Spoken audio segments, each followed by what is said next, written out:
कोई मेरे मन में कोई शंका नहीं है, लेकिन मैं दर्शकों को समझाना चाहता हूँ, ये पढ़े लिखे मूर्खों को कई बार, हमारे दर्शक तो बहुत समझदार हैं, समझ रहे हैं और वो बात को आगे बढ़ा भी रहे हैं, लेकिन ये जो देश के जो पढ़े लिखे मूर्ख हैं उनके लिए आपको बताना बहुत जरूरी है। समझाइए समझाइए समझाइए डॉक्टर साहब। दुनिया के 3 बड़े से बड़े, ऐसे तो सैकड़ों स्टडी हुए हैं, लेकिन 3 बड़े से बड़े स्टडी है, जो है एक ब्रिटिश का एक व्हाइट हाउस स्टडी है, दूसरा हॉपकिंस इंस्टीट्यूट स्टडी है, तीसरा कैनेडियन स्टडी है। 3 जो बड़े स्टडी है, तीनों का एक सारांश है, वो क्या बोलता है कि इस धरती पर, इस प्लेनेट पर जितनी भी बीमारियां, सर्दी से लेके कैंसर तक, वो उसका 3 प्रमुख कारण है। वो है एक फियर, आपके मन में जो डर है कोरोना के नाम से जो बैठा है, एंगर, आपका जो क्रोध है, और तीसरा है डिप्रेशन, निराशा। इन तीनों के कारण आप बीमार हैं और इन तीनों पर ओवरकम करने से आपकी बॉडी खुद रिकवर कर लेती है। आयुर्वेद इसी बात को बोलता है, योग इसी बात को बोलता है कि आपको जीतना है आपके मन को। मन सबसे बड़ा खिलाड़ी है। मैं आपको एक एग्जांपल देता हूँ। आपके पास कार है, आपके जीवन को, आपके फैमिली को, आपके कार को सबसे बड़ा जो अगर रिस्क है तो वो ड्राइवर के कारण है, वो कार के कारण नहीं है। कार अगर खराब हुई तो वो बिगड़ के कहीं आपको रुका देगी, ठीक है, लेकिन ड्राइवर अगर खराब हुआ तो आपके जीवन के 9-2-11 हो जाएंगे। इसी तरह से मानवीय मन जो है वो आपको बीमार कर रहा है। एलोपैथी के इसके बारे में समझ ही नहीं है।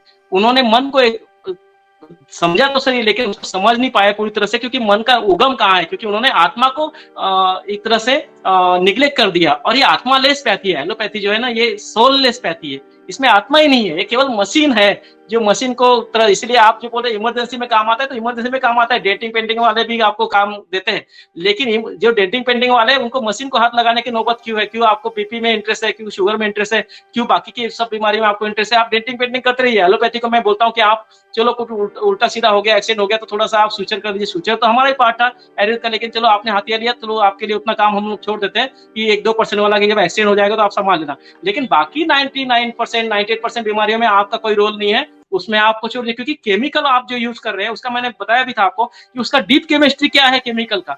केमिकल जो होते हैं, कोई भी केमिकल जो सिंथेटिक मटेरियल है, उसको ह्यूमन बॉडी एक्सेप्ट ही नहीं करता।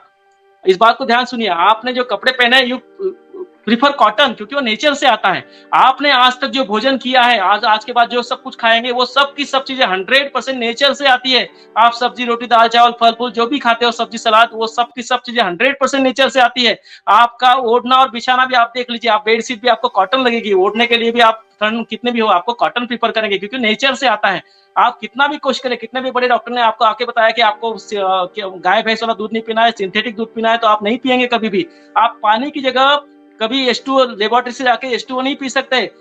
हवा की जगह आप ऑक्सीजन का सिलेंडर लगा के नहीं घूम सकते। नेचर से ये शरीर आया है, ये फैक्ट्री का प्रोडक्ट नहीं है। इसलिए उसकी हर चीज, हर दवाई, हर आहार, हर पोषक, हर चीज वो नेचर से ही आना चाहिए। शाश्वत नियम है। इस नियम को दूर करके पूरा खेल, पूरा इंसानियत की जो चीटिंग की है वो एलोपैथी ने की है। इसलिए मैं इसको बार बार बोलता हूँ, आप इसको मानते नहीं हो, लेकिन मैं इसको पूरे दावे के साथ बोलता हूँ कि चलता ही नहीं है, बॉडी एक्सेप्ट नहीं करती। अगर आपकी गाड़ी में